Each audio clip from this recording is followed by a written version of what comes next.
صدقت یا رب العالمین. الصلاة والسلام علیک یا رسول اللہ وعلی آلک واصحابک یا سیدی یا حبیب اللہ. الصلاة والسلام علیک یا نبی اللہ وعلی آلک واصحابک یا حبیب اللہ. اللہ رب کائنات کی حمد و ثنا اور پیارے آقا علیہ الصلوۃ والسلام کی بارگاہ میں درود و سلام کا نذرانہ پیش کرنے کے بعد میری نہایت ہی واجب الاحترام حضور علیہ الصلوۃ والسلام کے غلاموں، جو آیت مبارکہ میں نے آپ کے سامنے پڑھی، اللہ رب العزت نے اس میں کیا فرمایا، سادہ سے اس کا مفہوم اور ترجمہ سماعت کروا دیں کہ اے محبوب آپ اس وقت کو یاد کیجئے کہ جب کافر جو ہے آپ کے ساتھ مکر کر رہے تھے، آپ کے ساتھ نجل و فریب سے کام لے رہے تھے.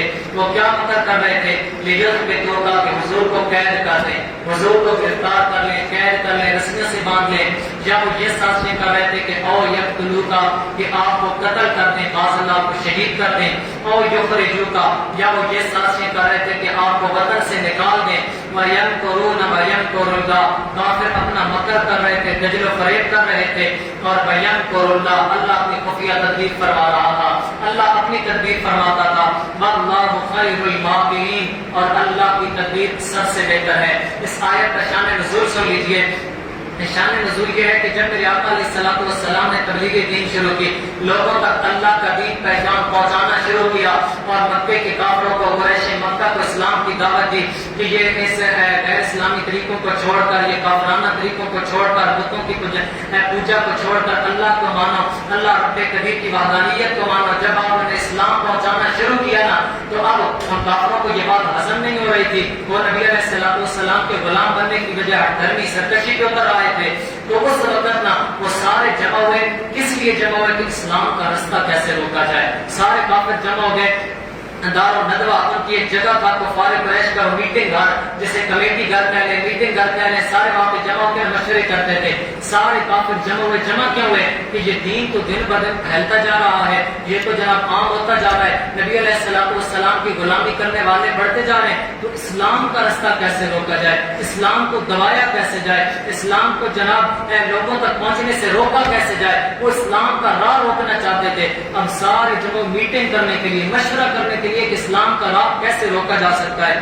اب جب یہ سارے جمع ہوئے نا، یہ آپس میں مشورہ کرنے کے لیے بیٹھے تھے کہ ابلیس بھی وہاں پہ آ گیا، شیطان، اور یہ بوڑھے آدمی کی شکل میں آیا اور اس نے کہا نجد علاقے میں وہاں کا شیخ ہوں، تو وہاں کا بزرگ آدمی ہوں، تو میں شیخ نجد ہوں، تو وہاں سے آیا ہوں اور مجھے پتہ چلا ہے تمہارا اجتماع ہے کہ اسلام کا رستہ کیسے روکا جائے، حضور علیہ الصلوۃ والسلام کو کیسے روکا جائے. تو میں بھی اس اجتماع میں شرکت کے لیے آیا اور میں تمہیں کوئی بہترین مشورہ دوں گا، کوئی اچھا مشورہ دوں گا، تو مجھے بھی اس میں شریک کر لو. انہوں نے کہا ٹھیک ہے تم بھی شریک ہو جاؤ. اب یہ سارے جو ہے نا یہ بیٹھ گئے. اب سب نے اپنی اپنی رائے دینا شروع کی، بھائی اسلام کا راہ کیسے روکا جا سکتا ہے، حضور علیہ الصلوۃ والسلام کی دین کو دین کی تبلیغ کرنے سے کیسے روکا جا سکتا ہے. اچھا یہ فطری بات ہے. اس سے یہ بھی پتہ چلا کہ نبی کریم علیہ الصلوۃ والسلام کا غلاموں کا رستہ نہیں روکا گیا. صدیوں پہلے ہمارے آقا علیہ الصلوۃ والسلام کا راستہ بھی کافروں نے روکا تھا. تو انہوں نے ساتھ میں مل کر یہ کہ دین کا کیسے راستہ روکا جائے. اب سب نے نا پہلا ابو البختری کھڑا ہوا، اس نے اس میٹنگ میں اپنی رائے دی اس کمیٹی کے اندر. کہتے ہیں میری رائے یہ ہے کہ نبی علیہ الصلوۃ والسلام کو پکڑتے ہیں اور ایک مکان میں قید کر دیتے ہیں، مضبوط رسیوں سے باندھ دیتے ہیں. وہ مکان ایسا ہو کہ اس کے اندر کتنا سوراخ رکھا جائے جس سے کھانا دیا جا سکے، باقی کو اندر باندھ دیتے ہیں مکان کے اندر. اللہ اکبر اللہ اکبر. وہ کتنا عظیم نبی، کتنے اخلاق والا نبی، اور لیکن پھر بھی کیا سلوک یہ ان کی قوم والے ان کے ساتھ کر رہے تھے. کتنی تکلیفیں میرے آقا کو دین کی خاطر برداشت کرنا پڑی. تو انہوں نے کہا کہ مکان کے اندر ان کو رسیوں سے جکڑ دیتے ہیں، باندھ دیتے ہیں، اور کبھی بھی کھانا دیا جائے کبھی نہ دیا جائے. تو یوں جو ہے یہ ادھر ہی ویسے اندر ہی معاذ اللہ ہلاک ہو جائیں گے. تو یوں ان کو قید کر لیتے ہیں. ایک رائے یہ. اب جو شیطان لعین تھا، جو شیخ نجدی بنا ہوا تھا، اس نے کہا کہ یہ رائے جو ہے بڑی ناقص ہے. جب یہ خبر مشہور ہوگی کہ محمد کو کافروں نے قید رکھا ہے تو کیا ان کے صاحب ایسے بیٹھے رہیں گے؟ وہ تم سے لڑیں گے، لڑائی کریں گے، حضور کا دفاع کریں گا، تمہارے ہاتھوں سے چھڑا کے لے جائیں گے. سارے کہنے لگے ہاں یہ بزرگ ہمارا ٹھیک ہی کہتے ہیں، مطلب جو شیطان کی شکل میں تھا یہ ٹھیک ہی کہہ رہا ہے. تو چلے کوئی اور. اب ایک اور کھڑا ہوا، اس نے اپنے حشام میں نمبر کھڑا ہوا. اس نے کہا کہ میری رائے یہ ہے کہ حضور علیہ الصلوۃ والسلام کو کسی سواری پہ اونٹ وغیرہ پہ سوار کرتے ہیں اور انہیں شہر سے باہر نکال دیتے ہیں. انہیں علاقہ ہی چھڑوا دیتے ہیں، اپنے علاقے سے باہر نکالتے ہیں، باہر جا کے جو مرضی کرتے ہیں، ہمارا علاقہ تو بچ جائے گا نا، ہمارا علاقہ ان کے ضرر سے محفوظ رہے گا، باہر جو کرتے رہیں۔ شیطان نے اس رائے کو بھی ناپسند کیا، کہنے لگا جس شخص نے ایسے معجزے دکھائے، ایسا کلام کیا، تمہارے ہوش اڑا دیے ہیں، جس نے تمہارے دانش مندوں کو حیران کر دیا ہے، اور جس نے جناب والا جس کے سامنے تم عاجز آ چکے ہو تو تم اسے باہر بھیجنا چاہتے ہو، وہ دوسروں کی طرف جائے گا، تم نے دیکھا نہیں اس کا کلام کتنا شیریں ہے، اس کا کلام کتنی عظمت والا، کتنا عظیم و کلام کرتا ہے، کتنا پیارا کلام ہے، وہ لوگوں کو اپنی طرف مائل کر لیتے ہیں۔ تو اگر تم نے اور طرف بھیج دیا تو وہ اور لوگوں کے دلوں کو تسخیر کر لے گا، انہیں اپنا بنا لے گا، اور جب وہ بن جائے گا اس کے تو وہ ان کو ساتھ لے کر تم پہ چڑھائی کر دے گا، تم پہ حملہ کر دے گا، تو لہٰذا یہ رائے بھی ناقص ہے۔ وہ کہنے لگے ہاں یہ تو ہے، باقی ان کا کلام بڑا عظیم ہے، وہ جس سے کلام کر کر سپنا بنا لیتے ہیں، لہٰذا یہ رائے بھی ناقص ہے۔ اب انہوں نے تیسری رائے دی، ابو جہل کھڑا ہوا، اس نے رائے دی، اس نے کہا کہ میری رائے یہ ہے کہ قریش کے خاندان میں سے نا، ہر جو قریش کے جتنے خاندان ہیں قبیلے اور سب میں سے نا ایک ایک خاندان سے ایک ایک عالی نسل نوجوان لیا جائے، ہر گھر سے یا ہر یعنی خاندان سے ایک نوجوان لیا جائے، اور وہ اس طرح کچھ نوجوان اکٹھے کیے جائیں، وہ مل جل کے سارے جو ہے نا تو وہ حملہ کریں حضور علیہ السلام کی یکبار کی۔ اب سب اکٹھی تلواریں چلائیں، جو مل کے حضور کو معاذ اللہ قتل کر دیں، شہید کر دیں، تو اس سے یہ ہوگا کہ اب وہ بعد میں کس کس سے لڑیں گے، ان کے خاندان والے، یعنی حضور کا جو خاندان ہے بنو ہاشم والے کس کس سے لڑیں گے، سب سے تو نہیں لڑ سکتے، آخر وہ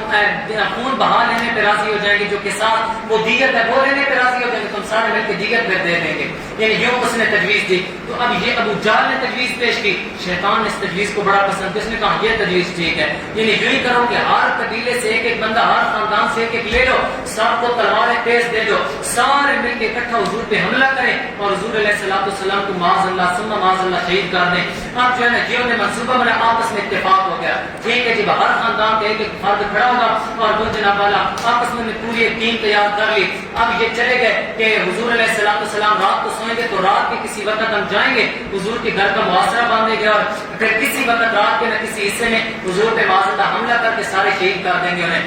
اب جب انہوں نے یہ کیا، ادھر حضور علیہ السلام کے پاس اللہ کے حکم سے حضرت جبریل علیہ السلام آ گئے، انہوں نے سارے واقعے کی خبر دے دی کہ یا رسول اللہ نے یہ منصوبہ بنایا، یہ پلاننگ بنائی ہے، تو اللہ عز و جل کی طرف سے آپ کو حکم ہے کہ اب آپ جو میرے آقا نے اس کے لیے اپنا گھر بار بھی میرے آقا کو چھوڑنا پڑا، اس کے لیے میرے آقا کو جو ہے وہ تلواروں کا بھی سامنا کرنا پڑا، اس کے لیے میرے آقا کو اپنوں کی طرف سے طعن و تشنیع کا بھی سامنا کرنا پڑا، اور دین ہم تک بڑی آسانی سے پہنچا، لیکن حضور کے غلاموں اس کے پیچھے بڑی ہمارے آقا کی قربانیاں ہیں۔ اب اللہ کی طرف سے حکم ہوا آپ مکے کی سرزمین چھوڑ دیں، اپنا گھر بار چھوڑ دیجئے، مدینے کی سرزمین کی طرف ہجرت کیجئے۔ نبی علیہ السلام نے حضرت علی کو بلایا، فرمایا اے علی تم میرے بستر پہ آرام کرو، سو جاؤ میرے بستر پہ، تمہیں کوئی ناگوار بات پیش نہیں آئے گی۔ اور نبی علیہ السلام نے اپنے دولت خانے سے اپنے گھر مبارک سے باہر رات کے وقت تشریف لائے، کافر گھیرا باندھ کے کھڑے تھے، اللہ کے رسول نے مٹھی میں مٹی اٹھائی، ایک مٹی کی مٹھی بھری، اور نبی علیہ السلام نے جو ہے آیت پڑھی انا جعلنا فی اعناقہم اغلالا، اور کافروں کے اوپر مار دی۔ خدا کا کرم ایسے سارے اندھے ہو گئے ایک طرح سے، یعنی وہ آنکھوں میں جیسے کوئی جال آ جاتا ہے، اس طرح ایسا بنا کہ جناب والا وہ انہیں نظر ہی نہ آیا، اللہ کے رسول ان کے درمیان سے محاصرے سے باہر نکل گئے، حضور چلے گئے، ان کو پتہ نہ چلا، حضور حضرت ابوبکر صدیق کو ساتھ لیا غار ثور کی طرف چلے گئے، اور کافر کے لیے انتظار کرتے رہے رات بھر کہ کسی وقت حملہ کریں۔ صبح کا جب وقت قریب تھا تو انہوں نے جناب والا حملہ کر دیا، حضور کے گھر پہ حملہ کیا تو دیکھا بستر کے قریب پہنچے تو آگے حضرت علی المرتضی سوئے ہوئے تھے، انہیں پوچھا حضور کدھر ہے، آگے حضرت علی سوئے ہوئے تھے، تو انہوں نے کہا کہ حضور علیہ مجھے نہیں پتا حضور کدھر ہے۔ اب یہ سمجھ گئے کہ حضور یہاں سے شہر نکل گئے، انہوں نے تلاش شروع کی اور تلاش کرتے رہے، اس پہ پھر بڑی لمبی چوڑی بات انہوں نے انعامات کے اعلان کیے، جو حضور کو ڈھونڈ کے لائے گا اسے سونت کا انعام دیا جائے گا، فلاں فلاں جو پکڑ کے لائے گا تو اتنا انعام دیا جائے گا، لیکن بیٹھ کر یہ غار ثور تک بھی جا پہنچے، اسی کے اندر اللہ کے رسول موجود تھے، اور غار ثور میں جب یہ گئے تو آگے اس کے آگے مکڑی نے جالا تان دیا تھا، اب حضور اسی غار کے اندر تھے، لیکن اللہ کے حکم سے مکڑی جالا تان چکی تھی، انہوں نے کہا اس غار کے اندر گیا تو یہ آگے جالا کیسے ہوتا، تو یہ جالا اس سے پتا چلا حضور اس کے اندر نہیں ہے، جو اللہ رب العزت نے اپنی تدبیر سے حضور کو محفوظ فرما دیا۔ تو حضور علیہ السلام کے غلاموں یہ دیکھیں کہ یہ جانور یہ کتنا حضور سے یہ بھی محبت کرتے ہیں، کتنا پیار کرتے ہیں، حضور کی عزت کی بات ہے، حضور کی عصمت کی بات ہے، یہ جانور بھی حضور کے محافظ بن جاتے ہیں۔ اللہ اکبر، اس مقام پہ جب کافروں نے یہ مکر کیا، کبھی رائے دے رہے تھے کہ حضور کو گرفتار کر لیا جائے، کبھی کہہ رہے تھے کہ حضور کو وطن بدر کر دیا جائے، کبھی کہتے تھے معاذ اللہ حضور کو شہید کر دیا جائے، طرح طرح کے دجل و فریب مکر و فریب کر رہے تھے۔ اس وقت اللہ رب العزت نے اپنے نبی کی حفاظت فرمائی، تو اللہ رب العزت نے اس مقام پہ یہ آیت نازل ہوئی، وَإِذْ يَمْكُرُ بِكَ الَّذِينَ كَفَرُوا لِيُثْبِتُوكَ أَوْ يَقْتُلُوكَ أَوْ يُخْرِجُوكَ۔ اے نبی آپ اس وقت کو یاد کیجئے جب کافر آپ کے ساتھ مکر کر رہے تھے۔ کیا مکر کر رہے تھے؟ کہ آپ کو جو ہے گرفتار کر لیں، آپ کو قید کر دیں، اور یقتلوک یا آپ کو معاذ اللہ قتل کر دیں، شہید کر دیں، اور یخرجوک یا پھر آپ کو جو ہے وطن سے نکال دیں۔ وَيَمْكُرُونَ وَيَمْكُرُ اللَّهُ، اور وہ اپنا مکر کر رہے تھے کافر۔ وَيَمْكُرُ اللَّهُ، اللہ کی خفیہ تدبیر فرما رہا تھا۔ وَاللَّهُ خَيْرُ الْمَاكِرِينَ، اللہ کی تدبیر سب سے بہتر ہے۔ جب اللہ تدبیر فرماتا ہے، سب کی جو تدبیر ہوتی ہے وہ دھری کی دھری رہ جاتی ہیں۔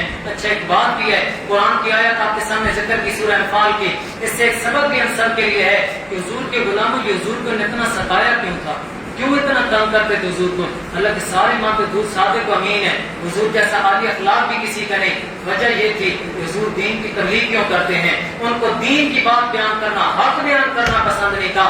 اللہ اکبر، آج اگر ہزاروں علماء ناموس رسالت کے مسئلے پر جیلوں کے اندر ہیں تو یہ آج کا کام نہیں، صدیوں پہلے بھی جو ہے وہ ایسے منافق لوگوں نے نبی علیہ الصلوۃ والسلام کو بھی ستایا تھا، نبی علیہ الصلوۃ والسلام پہ بھی قید و بند کی صورتیں آئی تھیں، اور نبی علیہ الصلوۃ والسلام کو بھی ستایا گیا تھا۔ اے حضور کے غلاموں، یہ دین کا راستہ روکنے والے آج سے نہیں، حضور کے دور سے موجود ہیں۔ ہر دور میں وہ بھی موجود تھے جو دین کا پیغام عام کرتے تھے، اور وہ بھی موجود ہیں جو دین کا راستہ روکنے والے ہوتے ہیں۔ انہوں نے سب نے مل کے راستہ روکا، لیکن اللہ جس کو پھیلانا چاہے، اللہ جس کو بچانا چاہے، اس کو کون روک سکتا ہے؟ وہ کافر سارے مٹ گئے، لیکن اللہ اکبر، دین اپنی پوری آب و تاب کے ساتھ آج بھی موجود ہے، اور ناموس رسالت کے وفاداروں کو جیلوں میں ڈالنے والے انشاءاللہ یہ بھی مٹ جائیں گے، لیکن نبی کی عزت و عظمت کا پرچم اور گھریرا اسی طرح لہراتا رہے گا، کیونکہ اس کو کوئی نہیں دبا سکتا۔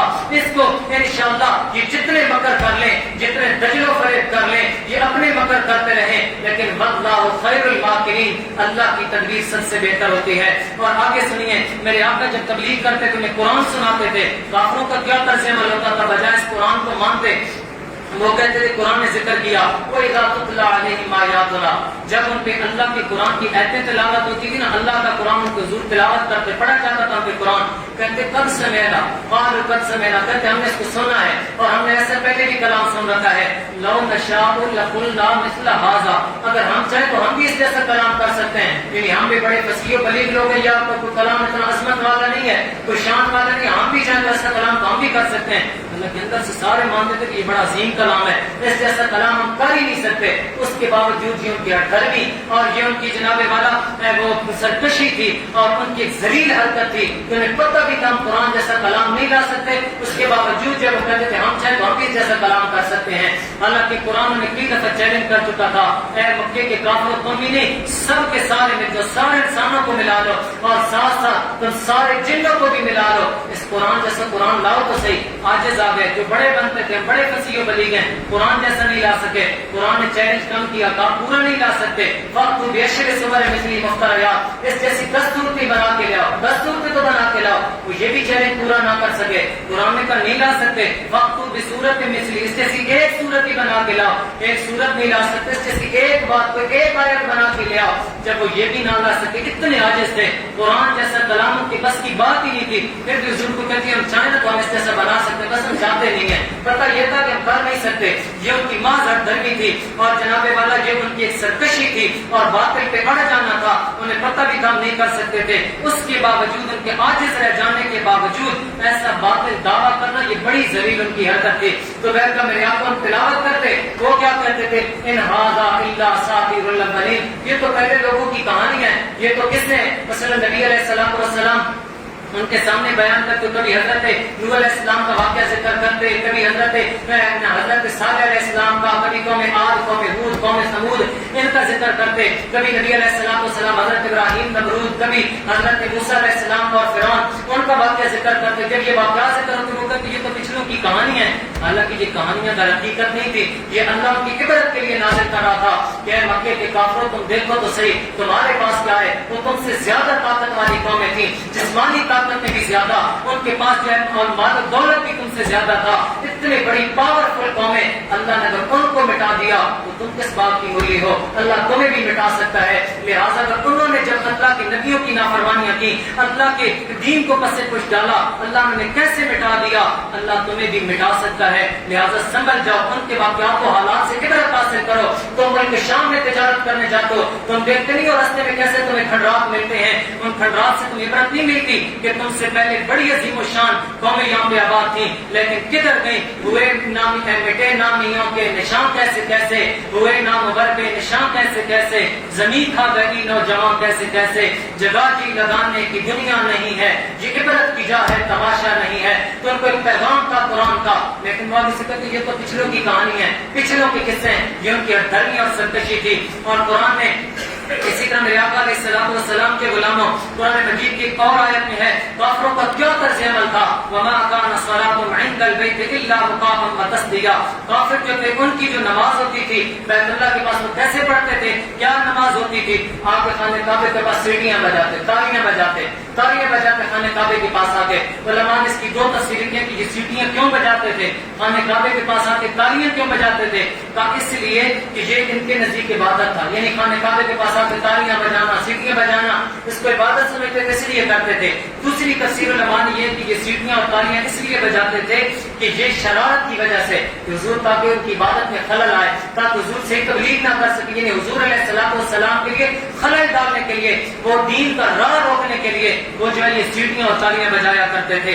اللہ اکبر. اور قرآن مجید نے ایک اور مقام پہ کہا ان الذین کفروا ينفقون اموالهم ليصدوا عن سبیل اللہ, بے شک وہ کافر جو اپنا مال اس لیے خرچ کرتے ہیں تاکہ اللہ کی راہ سے روکیں. یعنی یہ کیا مطلب, کچھ کافر اصل تھے تو جب جنگ ہونے لگی نا, وہ کچھ سردار کے 12-13 انہوں نے کہا کہ بھائی چلے جنگ لڑنی ہے تو ایک دن پورے لشکر کا کھانا میں دوں گا, دوسرے نے کہا دوسرے دن میں دوں گا, تیسرے نے کہا تیسرے دن میں دوں گا.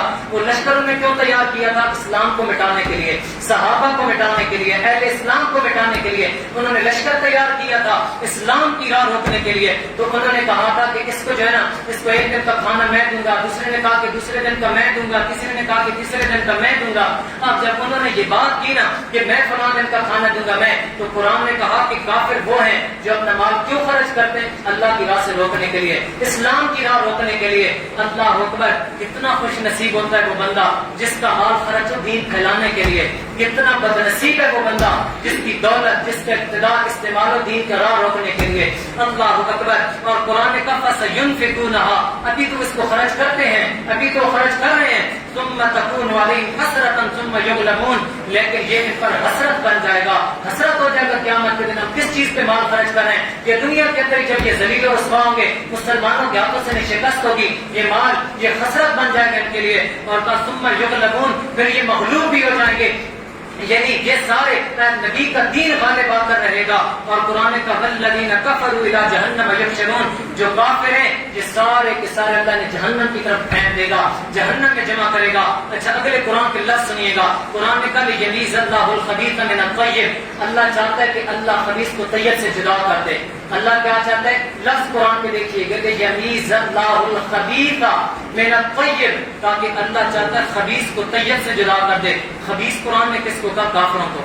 قرآن نے کافروں کو کیا کہا؟ خبیث. یہ قرآن ہے, سورہ انفال ہے. اللہ نے کہا کہ یہ جو خبیث ہے نا, اللہ چاہتا ہے مسلمانوں سے جدا کر دے. اللہ ان کا اکٹھا بس رہنا پسند نہیں کرتا, اللہ چاہتا ہے خبیث الگ ہو جائیں, طیب الگ ہو جائیں. اور اللہ نے کہا وَيَجْعَلُ الْخَبِيثَ بَعْضَهُ عَلَىٰ بَعْضٍ فَيَرْكُمُهُ جَمِيعًا فَيَجْعَلُهُ فِي جَهَنَّمَ, اللہ کافروں کو ان سارے خبیثوں کے ایک دوسرے کے اوپر رکھ کر اکٹھا جہنم میں دھکیل دے گا. أُولَٰئِكَ هُمُ الْخَاسِرُونَ, یہی لوگ خسارے والے ہیں. اچھا کافروں کو قرآن نے کیا کہا؟ قرآن کی فکر تو دیکھو نا, قرآن کیا ہمیں پیغام دے رہا ہے؟ کافروں کے بارے میں قرآن نے کہا اولئک هم الخاسرون, یہ خسارے والے لوگ ہیں. اے حضور کے غلاموں کے پاس مال تو بڑا تھا, دولت تو بڑی تھی, وہ سردار بھی تھے, اقتدار بھی تھا, سارا کچھ تھا.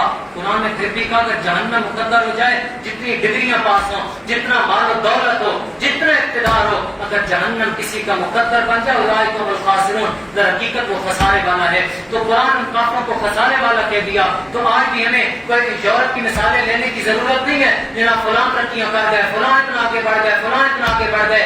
ارے اولئک هم الخاسرون، اگر یہ ایمان نہ لائے تو یہ خسارے والے ہیں، جہنم ان کا مقدر بن جائے گا۔ اس لیے ان کی مثالیں قطعاً امت مسلمہ کے بچوں کو نہیں دینی چاہیے۔ اور پھر یہ کہ قرآن کے ایک اور پیغام آپ کو دینا چاہتا ہوں، قرآن نے کافروں کا لیمیز اللہ الخبیث من الطیب، اللہ چاہتا ہے خبیث کو طیب سے جدا کر دے۔ اللہ نے کافروں کو خبیث کہا کہ نہیں؟ میرے استاد محترم علامہ خاتم حسین رضوی گستاخ رسول کو خبیث کہتے تھے۔ گستاخ رسول جو ہوتا تھا کافر ان کو خبیث کہتے تھے، اخبث کہتے تھے۔ وہ کہتے ہیں بڑے سخت بولتے ہیں، بڑا شدید گالیاں دیتے ہیں، خبیث کہتے ہیں۔ اے حضور کے غلاموں، ہم نے تو قرآن پڑھا کبھی نہیں نا، یا پڑھا تو ختم ہے، کسی نے 2 سپارے دے دی تو وہاں بھی پڑھ لیا، یا بس کبھی تفسیر پڑھنے کا بعد موقع ہی شاید نہ ملا ہو، لیکن وہ عالم دین تھا، وہ قرآن پڑھا ہوا تھا۔ یہ اللہ نے کیا کہا؟ کافروں کو خبیث قرآن نے کہا۔ تو اگر خاتم حسین رضوی کہہ دے، عالم دین کہہ دے تو وہ کیوں غلط ہے؟ تو بالکل ان کو خبیث قرآن نے کہا۔ وہ جانور کہتے تھے کافروں کو، اس لیے کہتے تھے کہ اللہ کا قرآن کہتے اولئک کالانعام، یہ کافر جانوروں کی طرح ہیں۔ قرآن کے اگلے لفظ بل ہم اضل، بلکہ اس سے بھی زیادہ بدتر ہیں، یہ کافر جانوروں سے بھی بدتر ہیں۔ تو اگر وہ ایسے لفظ استعمال کرتے ہو اس لیے کرتے تھے کیونکہ انہوں نے اللہ کا قرآن پڑھا ہوا تھا، وہ جانتے تھے کہ قرآن نے بھی ان کے لیے ایسے لفظ استعمال کیے ہیں۔ تو کہ قرآن نے کافروں کا اولئک هم الخاسرون، یہ خسارے والے ہیں۔ اور قرآن نے کہا قل للذین کفروا ينتهوا یغفر لهم ما قد سلف، اے نبی کافروں کو کہہ دیجئے اگر یہ باز آ جائیں، یہ بظاہر تو کفار مکہ کو تھا کہ ان کو کہہ دیجئے، لیکن پوری دنیا کے کافروں کے لیے آج بھی قرآن کا پیغام ہے، اگر یہ اسلام کی طرف آ جائیں، اسلام کو قبول کر لیں، اسلام کو مان لیں تو یغفر لهم ما قد سلف، قرآن کی ان کے قرآن کی طرف سے ان کے لیے خوشخبری ہے، تمہارے پچھلے سارے گناہ معاف ہو جائیں گے۔ آج بھی قرآن کو ان کے لیے پیغام ہے، تم اسلام لے آؤ، مومن بن جاؤ، مسلمان بن جاؤ، تمہاری پچھلی گناہ ساری معاف ہو جائیں گی۔ وَإِن يَعُودُوا فَقَدْ مَضَتْ سُنَّةُ الْأَوَّلِينَ، اور اگر تم اپنے کفر میں ڈٹے رہو گے، اپنے کفر میں پڑے رہو گے تو پھر سنو کہ اللہ کا طریقہ پھر گزر چکا ہے۔ کیا مطلب؟ پہلی قوموں نے جب نبیوں کی نافرمانی کی پھر کیسے ان پہ عذاب آیا، تو پھر تمہارے ساتھ بھی یہی حشر ہو سکتا ہے۔ اللہ اکبر۔ اور قرآن کی اگلی آیت سنیے، قرآن نے کہا وَقَاتِلُوهُمْ حَتَّىٰ لَا تَكُونَ فِتْنَةٌ وَيَكُونَ الدِّينُ كُلُّهُ لِلَّهِ۔ اللہ اکبر۔ قرآن کی آیت میں نے آپ کے سامنے پڑھی ہے، سورہ انفال ہے، آیت نمبر 39 ہے۔ اللہ نے اپنے نبی کو فرمایا وَقَاتِلُوهُمْ، اور یہ سارے صحابہ کو بھی خطاب ہے، پوری امت کے لیے فرمایا اے نبی ان کافروں سے جہاد کیجئے، ان کافروں سے لڑیے، ان سے ٹکرائیے، ان سے جہاد کیجئے۔ وَقَاتِلُوهُمْ حَتَّىٰ لَا تَكُونَ فِتْنَةٌ، یہاں تک کہ زمین پہ کفر کا کوئی فتنہ باقی نہ رہے، کوئی فتنہ باقی نہ رہے۔ وَيَكُونَ الدِّينُ كُلُّهُ لِلَّهِ، پوری ہوئے زمین پر اللہ کا دین غالب آ جائے۔ اس وقت تک لڑتے رہو، ان کافروں سے ٹکراتے رہو۔ یہ قرآن کی نص قطعی ہے۔ اللہ نے امت مسلمہ کو حکم دیا، اپنے نبی کو، نبی کے صحابہ کو حکم دیا وَقَاتِلُوهُمْ حَتَّىٰ لَا تَكُونَ۔ یاد رکھیں اسلام کے 5 ارکان بھی حدیثوں میں ذکر ہیں، بعض حدیثوں میں 6 ارکان بھی ذکر ہیں۔ 5 تو بھی ایک معروف ہے کہ توحید و رسالت، اس کے نماز، روزہ، حج، زکات، اور چھٹا اسلام کا رکن جہاد بھی ہے۔ بعض حدیثوں میں اس کا بھی ذکر ہے۔ اسلام کا یہ عظیم ترین رکن ہے جہاد۔ کیوں کیا جاتا ہے؟ اللہ کا دین پھیلانے کے لیے، کافروں کے فتنے مٹانے کے لیے۔ اے نبی کے غلاموں، قرآن کی آیت کو مد نظر رکھیے، اسلام امن کا درس دینے والا دین ہے، لیکن جب کشمیر کے اندر مسلمان ماؤں بہنوں کی عزتیں لٹ رہی ہوں، جب فلسطین کے اندر مسلمانوں کے جسم کٹ رہے ہوں، اس وقت اسلام امن کا نہیں، اس وقت اسلام غیرت اور جہاد کا درس دیتا ہے۔ اپنے نبی کو قرآن نے کہا وَقَاتِلُوهُمْ حَتَّىٰ لَا تَكُونَ فِتْنَةٌ وَيَكُونَ الدِّينُ كُلُّهُ لِلَّهِ۔ اے نبی ان سے جہاد کیجئے، یہاں تک کیجئے یہ سارے فتنے ختم ہو جائیں، پوری روئے زمین پر اللہ کا دین غالب آ جائے۔ اللہ اکبر۔ تو یہ قرآن مجید کی چند آیات مبارکہ میں نے آپ کے سامنے ذکر کی۔ جہاد کے بارے میں حضور کے ایک فرمان میرے سامنے آگے آپ کے سامنے ذکر کر دیتا ہوں۔ حضرت ابو ہریرہ رضی اللہ تعالیٰ عنہ فرماتے ہیں کہ حضور نے فرمایا اللہ کی راہ میں ایک گھڑی کے لیے نکلنا، اللہ کی راہ میں ایک گھڑی کے لیے ٹھہر جانا، یعنی جہاد فی سبیل اللہ، اللہ کے دین کی سربلندی کے لیے جہاد کرنا۔ فرمایا ایک بندہ حجر اسود کے پاس ہو، شب قدر ہو، یعنی وہ لیلۃ القدر جیسی عظیم رات ہو، اتنی عظیم رات، جگہ کون سی اس کو مل جائے؟ حجر اسود، پوری رات وہاں پہ قیام کرے، حجر اسود کے پاس لیلۃ القدر، وہ عظیم رات قیام کرے۔ فرمایا جو اللہ کی راہ میں گھڑی جہاد کے لیے نکلتا ہے یہ اس سے افضل ہے۔ اللہ اگر کسی کو شب قدر والی ایک رات اور حجر اسود کے پاس نصیب ہو جائے، بندہ ساری زندگی کہے گا یار حجر اسود کو شب قدر والی رات میں نے وہاں گزاری تھی، اس سے افضل وہ ہے۔ میرے آقا نے فرمایا جو اللہ کی راہ میں گھڑی کے لیے جہاد کرتا ہے۔ اور سنو میرے آقا کے غلاموں، حضرت انس نے فرمایا، رسول اللہ علیہ الصلوۃ والسلام نے فرمایا، اللہ فرماتا ہے جو شخص میرے راستے میں جہاد کرتا ہے تو میں اس کا ضامن ہوں. اگر میں اس کی روح قبض کرتا ہوں مطلب اسے شہادت عطا کرتا ہوں تو پھر اسے جنت کا وارث بنا دیتا ہوں. اور اگر واپس گھر لوٹاتا ہوں تو مال غنیمت اور ثواب دے کے واپس لوٹاتا ہوں. تو دعا ہے کہ اللہ رب العزت ہمیں اپنی فکر اپنانے کی بجائے جو قرآن و سنت کی فکر اور نور ہے اس کے مطابق اپنی زندگیاں گزارنے کی توفیق نصیب فرمائے. سنت